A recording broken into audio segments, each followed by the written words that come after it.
6:30. Proponents of a recall of the trio of state senators fell short today, turning in less than a third of the signatures needed to qualify a recall against Senator Patty Farley of Las Vegas. Now, Farley, a former Republican who re-registered as a nonpartisan before the 2017 legislature, had already announced her decision not to seek re-election in 2018, which guarantees her district will have a new representative next year. Politics Now co-host Steve Sebelius sat down with Senator Farley as she reacted to the news. Steve, what'd you say? Well, Farley was already in the last year of her four-year term when this recall was filed against her. Recall organizers turned in, by the way, 2,056 signatures. They needed a little bit more than 7,000. Now, even though the recall against her failed, she knows another filed against Henderson Democratic Senator Joyce Woodhouse did qualify, and a third, targeting Las Vegas Democratic Senator Nicole Cannizzaro, is pending next week. And that, she said, is bad for the system and for the taxpayers. So I feel relieved, obviously, and I feel as a taxpayer in this state, relieved that my tax dollars won't be going to fund an outside special interest and a rogue politician's attempt to buy elections.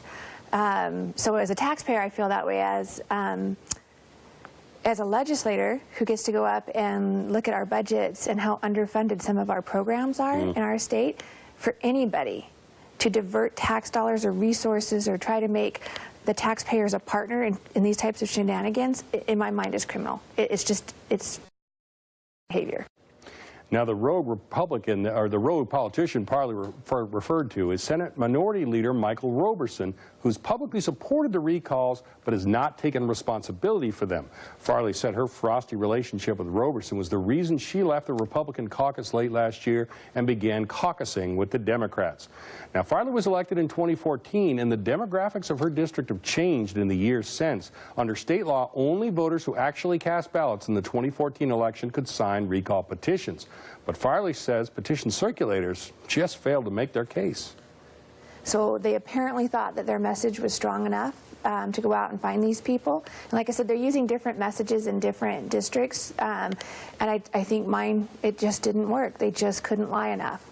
Farley says even though her recall is dead, the efforts against Woodhouse and Cannizzaro continue. That, she said, could have far-reaching consequences for future lawmakers, even if both senators survive recall elections. There'll be new legislators, and it's our job to listen to our constituency and bring forward ideas into the public and have discussion. And so when you chill that or make somebody nervous that, hey, if I bring this forward and have a public discussion and let the legislative process work, I might get recalled, well, what have you done to our government? Farley said she'll help Woodhouse and Cannizzaro fend off their recalls. The county is required to set a date for Woodhouse's recall election soon, and will do the same if enough valid signatures are turned in by next Tuesday for Cannizzaro's. But a federal lawsuit seeks to halt those elections and perhaps invalidate the recall law itself. So we still have to see how that turns out. What a saga. It is a saga. And there's more before it gets over. Stay tuned. Thanks, Steve. Thanks.